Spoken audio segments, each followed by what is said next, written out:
Pérou News aujourd'hui, tout ce que vous devez savoir sur le Pérou. Dossier spécial, comment ont été les dernières années de la vie de Pedro Suárez Vértiz? La mort de Pedro Suárez Vértiz a choqué ses milliers de fans et amis les plus proches. Edouard Malaga, actuel député de la République pour le Parti pourpre, a partagé plusieurs années de son enfance avec le musicien, avec qui il a étudié dans une école de Lima. C'est pour cette raison que le parlementaire, neurobiologiste de profession, a toujours été proche du compositeur. De plus, il a avoué que c'est lui qui lui avait recommandé d'aller voir le neurologue dès l'apparition des premiers symptômes de la sclérose latérale amyotrophique. 1 ou 2 ans avant qu'on lui diagnostique sa maladie, j'étais venu lui rendre visite, parce que je vivais à l'étranger, mais j'ai ressenti un peu de malaise quand il parlait, alors je lui ai dit qu'il semblait que c'était un trouble moteur, donc je lui ai recommandé d'aller voir le neurologue, dit-il. Finalement, ce que nous avons découvert, c'est qu'il souffrait de sclérose latérale amyotrophique, connue sous le nom de SLA.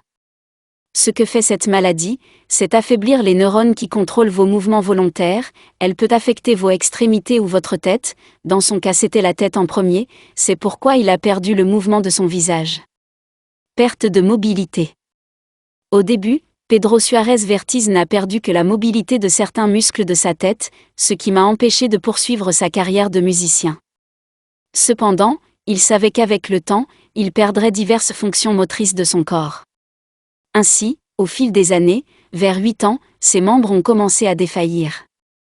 Au fil du temps, cela s'est propagé jusqu'à ses extrémités, je veux dire environ 8 ou 7 ans, cela fait presque 15 ans qu'il a reçu un diagnostic de SLA. Il s'agit d'un processus progressif qui a permis à ceux d'entre nous qui étaient proches de s'y habituer. Pedro a progressivement perdu la parole, mais après avoir perdu la parole, il a continué à faire ses affaires, à conduire et à écrire au téléphone, a-t-il déclaré. Malheureusement, la maladie a continué à progresser, de sorte qu'au cours de la dernière année et demie, il était resté allongé dans un lit, effectuant différentes activités malgré son état. Au fil du temps, il a commencé à s'affaiblir et à perdre le contrôle de ses membres. Au cours des 18 derniers mois, la situation est devenue plus grave, il était déjà alité et la situation était très difficile. Les gens qui lisaient sa chronique ne pouvaient pas imaginer que derrière tout cela se cachait un patient qui passait un mauvais moment. Utiliser une tablette pour communiquer.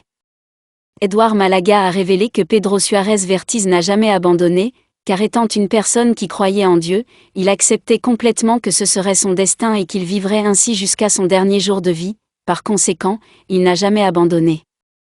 Et a continué à faire ses activités grâce à une tablette dotée d'une reconnaissance oculaire. Sa façon d'écrire était à l'aide d'une tablette de reconnaissance oculaire, ce qui lui permettait de fixer le mot sur une lettre et c'est ainsi qu'il a commencé à écrire. Il vivait dans un monde particulier, il était isolé dans un corps qui ne lui répondait plus. Ici, ce qu'il faut souligner, c'est l'humanité et le courage, car une personne qui se trouve dans cette situation est en proie à la panique, à l'angoisse, à l'anxiété, a-t-il indiqué. Malgré sa difficulté à communiquer, Pedro faisait toujours des blagues avec vous, il n'avait pas perdu son essence. C'était un grand croyant en Dieu, dans sa famille, il croyait qu'il devait accepter son destin et que la foi lui permettait de l'emporter. Laissez-nous votre commentaire et abonnez-vous pour continuer à grandir et suivez-nous sur nos réseaux sociaux, Facebook, YouTube, Instagram et TikTok. Pérou News aujourd'hui, suivez-nous sur Facebook et Instagram.